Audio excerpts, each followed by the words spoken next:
لا إله إلا الله محمد رسول الله لا إله إلا الله محمد رسول الله. میرے کالج کے دور کا تھا پاپ سنگر ایلوس پریسلے. جب میں لاہور پڑھتا تھا تو وہ ہمارا آئیڈیل ہوتا تھا. وہ نشے کر کر کر ٹوائلٹ میں مر گیا. جس دن وہ مرا تھا کتنی لڑکیاں خودکشی کر گئی تھیں اس کے پیچھے, اور وہ تھکی ہوئی زندگی برباد کر گیا اپنے آپ کو, نشوں میں تباہ کر گیا اپنے آپ کو. کہ جب انسان اللہ سے ٹوٹتا ہے, مرد ہو یا عورت, لڑکا ہو یا لڑکی, پڑھا ہو ان پڑھ ہو, جب وہ اللہ سے ٹوٹتا ہے, جب اللہ کے نبی سے ٹوٹتا ہے, تو کٹی پتنگ کی کوئی منزل ہوتی ہے؟ جس گاڑی کے چلتے بریک فیل ہو جائیں اس کی کوئی منزل ہوتی ہے؟ پانی جب طوفان بن کے نکلتا ہے تو اس کی کوئی منزل ہوتی ہے؟ میرے رب کی قسم بچو, اب میرا سرمایہ ہو, یہ سب میرا سرمایہ بیٹھا ہوا ہے, میرا نہیں, یہ میرے دیس کا سرمایہ بیٹھا ہوا ہے. جنید جمشید کے اللہ درجے بلند کرے. میں ایک جگہ بیٹھا تھا, وہاں ٹی وی چل رہا تھا, تو میں نے دیکھا اسکرین پر ایک بڑا خوبصورت نوجوان ڈانس کر رہا ہے اور اس کے ساتھ 10-12 لڑکیاں ڈانس کر رہی ہیں. تو میرے جی میں آتا ہے کہ اسے کون ہدایت دے گا, اور یہ اتنا خوبصورت نوجوان ہے اور اس طرح مر گیا تو اس کا کیا حشر ہوگا. یہ مجھے اس پہ ترس آ رہا ہے اور دل میں خیال آ رہا ہے کہ اس کو تو ہدایت نہیں مل سکتی, کہ جائے گا کون اس کے پاس. 4 مہینے بعد میں کراچی میں ہوں, ایک نوجوان میرے پاس آتا ہے کہ ایک پاکستانی گلوکار آپ کو ملانا ہے. میں نے کہا ملا دو. جب وہ اندر آتا ہے تو وہ وہی ہے جس کو میں سکرین پہ دیکھتا ہوں, جنید جمشید. اس وقت پیک 97, جتنا نام جنید نے میوزک میں کمایا ہے کسی نے نہیں کمایا. جتنا پیسہ, جتنا نام, جتنا فیم, جتنی محبت نسل میں کسی نے نہیں. تو میں نے پوچھا آپ کا نام کیا ہے؟ کہا جی میرا نام جنید ہے. کیا کرتے ہو؟ کہا میرا میوزک سے تعلق ہے. میں نے کہا آپ گاتے ہیں بجاتے ہیں؟ کہنے لگا جی میں گاتا ہوں, دل دل پاکستان میں نے گایا ہے. اچھا. میں نے اس سے بات شروع کی, مجھے نہیں پتا میں نے کیا بات کی. تو وہ نا پہلے یوں منہ چھپا کے بیٹھا تھا, پھر اس نے یوں کپڑا ہٹا دیا اور ایسے کر کے میری سنتا رہا. پھر مجھ سے کہنے لگا ایک سوال کروں؟ میں کہا کرو. کہا ایک پاکستانی نوجوان جو خواب دیکھتا ہے کبھی ایسا ہوتا کہ ایسا ہوتا, اور جس گلیمر کو وہ خوابوں میں دیکھتا ہے وہ مجھے فزیکلی میرے پاس موجود ہے. میں تو اسے دیکھ چکا تھا اسکرین پر, وہ فزیکلی میرے پاس موجود ہے, لیکن یہاں اندھیرا ہے. سینے پہ ہاتھ رکھ کے کہنے لگا یہاں اندھیرا ہے, اور یہاں کہنے لگا یہ خالی ہے, یہ خالی. ایسا کیوں ہے؟ میری تو ہر خواہش پوری ہے, پھر یہ کیوں ہے, یہ اندھیرا کیوں ہے؟ مجھے لگتا ہے میں وہ کشتی ہوں جس کے لیے کوئی ساحل کوئی نہیں. کیا خوبصورت بات اس نے کی. میں نے کہا تو بہت آسان بات ہے. کہنے لگا کیا؟ میں نے کہا تمہیں درد ہو رہا ہے اس گھٹنے میں, تم میڈیسن لگا رہے ہو ٹیوب اس گھٹنے پر, یہاں درد نہیں, دوا لگانے کا فائدہ کوئی نہیں. یہاں درد ہے, یہاں دوا جا نہیں رہا, تو تمہیں ٹھیک کیسے ہوگی؟ کہنے لگا میں نہیں سمجھا.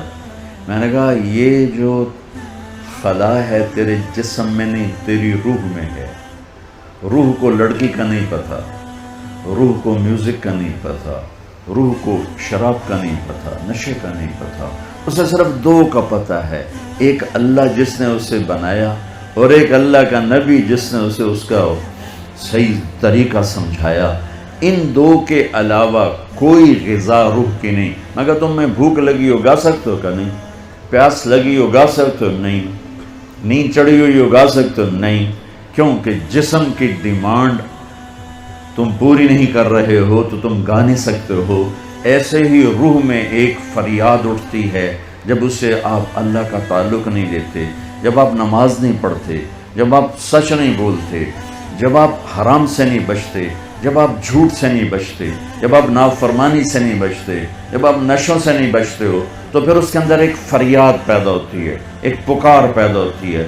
وہ فریاد اور پکار وہ ڈپریشن بنتی ہے، وہ اینزائٹی بنتی ہے. وہ بیماری کچھ نہیں ہے، وہ صرف یہ ہے کہ اسے بھوک ہے تم روٹی نہیں کھلا رہے، اسے پیاس ہے تم پانی نہیں. دیکھو میں نے پانی ساتھ رکھا ہوا ہے پینے کے لیے کہ میں انہیں بیان کر رہا ہوں مجھے پانی ساتھ پینا ہے.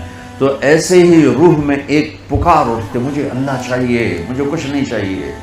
وہی اللہ کی قسم جنت میں بھی جا کر جب اللہ سامنے آئے گا نا تو کسی کو نہ حوریں یاد رہیں گی، نہ کھانے یاد رہیں گے. یا اللہ بس تجھے ہی دیکھتے رہیں، اور کچھ نہیں چاہیے، تیرا دیدار ہو، اور کچھ نہیں چاہیے.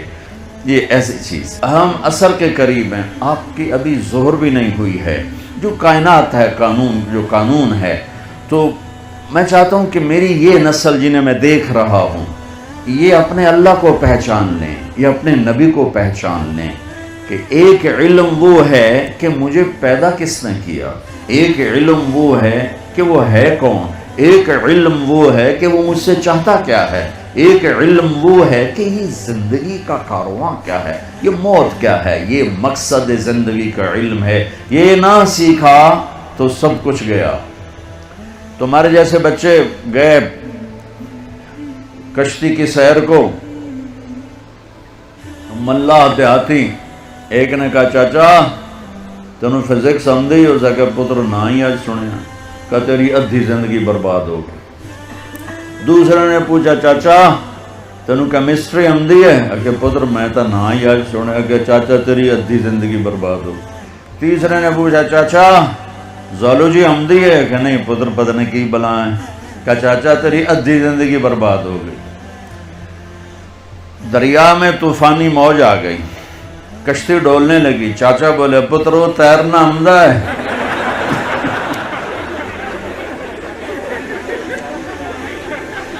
پترو تیرنا آمدہ ہے کہ چاچا کوئی نہیں ہے کہ میری ادھی گئی توڑی ساری گئی. تو بچوں تم کامسیٹ کی ڈگریاں لے لو یا ہارورڈ کی لے لو یا کیمبرج کی لے لو، آکسفورڈ کی لے لو، اگر اللہ کو نہیں جانا تو اللہ کی قسم ساری زندگی برباد ہو گئی. اللہ کی قسم برباد ہو گئی.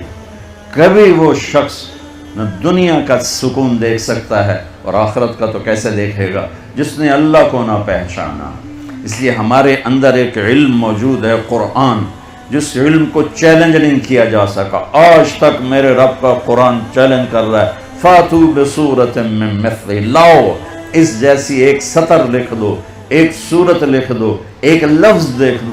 ساری دنیا میں آج عربی پر پی ایچ ڈی ہو رہی ہے، ریسرچ ہو رہی ہے، کیا کیا تہ تک چلے گئے ہیں، لیکن قرآن کی ایک سطر نہیں کوئی لکھ سکا کہ یہ میرے رب کا وہ کلام ہے جو اس کی زبان سے نکلا ہے اور میرے نبی کے دل پر اترا ہے. انہ لتنزیل رب العالمین، یہ رب العالمین کا کلام ہے. نزل بہ الروح الامین، اسے جبریل لایا ہے. علی قلبک، میرے نبی کے دل پر لایا ہے. لتکون من المنذرین، تاکہ میرا نبی ہمیں سنائے کہ زندگی کا مقصد کیا ہے. لا إله إلا الله محمد رسول الله. لا إله إلا الله محمد رسول الله.